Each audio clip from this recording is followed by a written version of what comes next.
Season 10 ಅಲ್ಲಿ task master ಅಂದ್ರೆ ನೀವು, 11 ಅಲ್ಲಿ ತ್ರಿವಿಕ್ರಮ್ ಅವರು, ಈಗ ಸೀಸನ್ 12 ಅಲ್ಲಿ ಧನುಷ್ ಅವರು. ಸೊ ಹೆಂಗ್ ಆಡ್ತಿದ್ದಾರೆ, ಸೊ ಅವರ ಆಟದ ಬಗ್ಗೆ ಹೇಳೋದಾದ್ರೆ? ನಾನು ಅಂದ್ರೆ ನಂಗೆ ಮುಂಚೆಯಿಂದನೂ ಗೊತ್ತಿತ್ತು ಅವನು ಅಂದ್ರೆ ಲುಕಿಂಗ್ ಎಟ್ ಹಿಸ್ ಫಿಟ್ನೆಸ್, ಅವನು ಯಾವಾಗ್ಲೂ ಒಂದು ಒಳ್ಳೆ ಫಿಟ್ನೆಸ್ ಮೇಂಟೈನ್ ಮಾಡ್ತಿದ್ದ. ಸೊ ಈ ಟಾಸ್ಕ್ಗಳಲ್ಲಿ ತುಂಬಾ ಚೆನ್ನಾಗಿ ಆಡ್ತಾ ಇದ್ದಾನೆ. ಅಂಡ್ ಸೊ ನಾನು ನೋಡಿದಷ್ಟು ಮಟ್ಟಿಗೆ is doing a good job.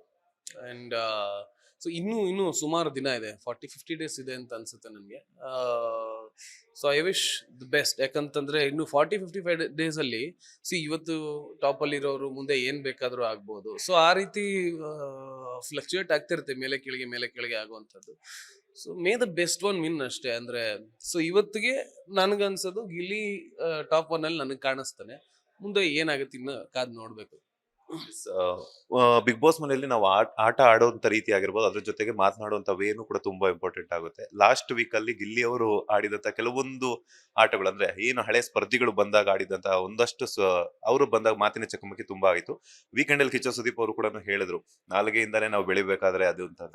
So ಎಲ್ಲ ಒಂದ್ ಕಡೆ ಅತಿ ಆದ್ರೆ ಅಮೃತ ಕೂಡ ವಿಷ ಆಗುತ್ತೆ ಅಂತಾರೆ. ಗಿಲ್ಲಿ ಕಾಮಿಡಿ ಅತಿ ಆಗ್ತಿದೆ ಅಂತ ಅನ್ಸುತ್ತೆ, ಎಲ್ಲಾದ್ರೂ ಕಡಿಮೆ ಮಾಡ್ಕೋಬೇಕು ಅಂತ ಅನ್ಸುತ್ತೆ. ಯಾಕಂದ್ರೆ ಎಲ್ಲೋ ಒಂದ್ ಕಡೆ ಪರ್ಸನಲ್ ಆಗಿ ನಮಗ್ ಗೊತ್ತಿರಲ್ಲ, ಆಸ್ ಎ ಆಡಿಯನ್ಸ್ ಆಗಿ ನಾವು ನೋಡ್ತಾ ಇರ್ತೀವಿ. ಬಟ್ ಕಂಟೆಸ್ಟೆನ್ಸ್ ಆಗಂತಾಗ ನಿಮ್ಗೆ ಒಂದಷ್ಟು ಎಕ್ಸ್ಪೀರಿಯನ್ಸ್ ಇದ್ರೆ, ಅದ್ರಲ್ಲಿ ಒಂದ್ ಸೀಸನ್ ಅಲ್ಲಿ ವಿನ್ ಆಗಿದ್ರು ಕೂಡ ಏನೆಲ್ಲ ಚೇಂಜಸ್ ಮಾಡ್ಕೋಬೇಕು ಅಂತ ಅನ್ಸುತ್ತೆ ಗಿಲ್ಲಿ ಅವರು? ಅಲ್ಲ, ಈಗ ನಾನು ಹೇಳದ್ ತಲುಪಂಗಿದ್ರೆ ಚೇಂಜಸ್ ಅಫ್ಕೋರ್ಸ್. ಅಂದ್ರೆ ಏನಾಗುತ್ತೆ, ಅವನು ಅಫ್ಕೋರ್ಸ್ ಎಂಟರ್ಟೈನ್ ಮಾಡ್ತಾ ಇದ್ದಾನೆ, ತುಂಬಾ ಎಲ್ಲರಿಗೂ ಕಾಲ್ ಎಳಿಯೋದು ಮಾಡ್ತಾನೆ. ಬಟ್ ಅದು ಕೆಲವೊಂದ್ಸಲ ಏನಾಗುತ್ತೆ, ಅದು ತುಂಬಾ ಪರ್ಸನಲ್ ಆಗಬಹುದು ಅಂತ ಅನ್ಸುತ್ತೆ.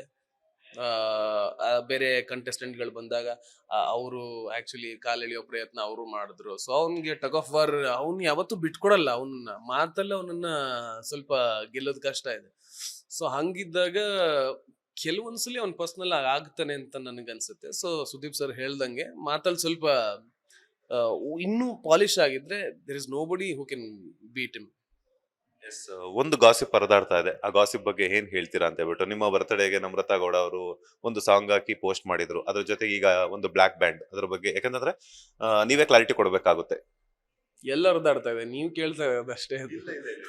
ಅಂದ್ರೆ ಏನಾಗುತ್ತೆ ಅಂತಂದ್ರೆ, ಇವಾಗ ಫ್ರೆಂಡ್ ಅಂತ ಅನ್ಕೊಂಡ್ರೆ ಅದೊಂದು ಫ್ರೆಂಡ್ಶಿಪ್ ಸಾಂಗ್ ಆಗ್ತಾರೆ. ಬಟ್ ಅಲ್ಲಿ ನೋಡಯ್ಯ ಕ್ವಾಟಲಿಂಗವೇ ಬೆಳಕಿ ಜೋಡಿ ಕುಂತವೆ ಅಂತಂದಾಗ ಜೋಡಿ ಸೊ ಇದಾಗಿತ್ತು. ಇನ್ನೊಂದು ಕಾಮಿಡಿ ಅಂತ ಹೇಳ್ಬೇಕಾ ಅಥವಾ ಇಲ್ಲ ಅಂತಂದ್ರೆ ಕನ್ಫ್ಯೂಷನ್ ಅಂತ ಹೇಳ್ಬೇಕಾ ಗೊತ್ತಾಗ್ತಿಲ್ಲ. ಬಿಗ್ ಬಾಸ್ ಅಲ್ಲಿ ಇದ್ದಾಗ ನೀವೆಲ್ಲಾನು ಈಗ್ಲೂ ಕೂಡ ವೈರಲ್ ಆಗ್ತಿರುವಂತದ್ದು ಏನಂದ್ರೆ, ನೀವು ಅವ್ರನ್ನ ಇಮಿಟೇಟ್ ಮಾಡ್ತಿರುವಂತದ್ದು, ನನ್ನ ವಿಷಯಕ್ಕೆ ಬಂದ್ರೆ ನಾನ್ ಚೆನ್ನಾಗಿರಲ್ಲ ಅನ್ನುವಂಥದ್ದು ಈಗೆಲ್ಲ ವೈರಲ್ ಆಗ್ತಿದೆ.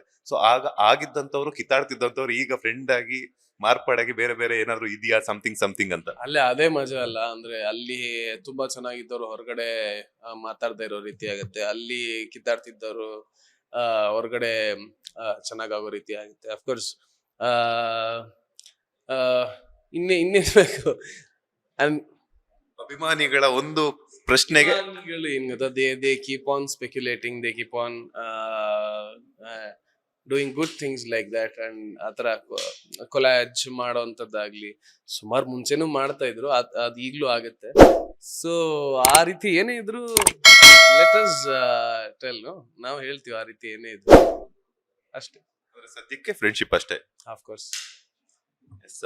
ಅಭಿಮಾನಿಗಳ ಆಸೆ ಅಂತೆ ಅದಾಗ್ಲಿ, ನಿಜ ಆಗ್ಲಿ, ಅವರಿಗೆ ಒಂದು ಸಿಹಿ ಸುದ್ದಿ ಕೊಡಿ, ಒಳ್ಳೆದಾಗ್ಲಿ. ಬ್ಯಾಕ್ ಟು ಬ್ಯಾಕ್ ಸಿನಿಮಾಗಳಲ್ಲಿ ಮಿಂಚ್ತಾ ಇದ್ರ. All the very best.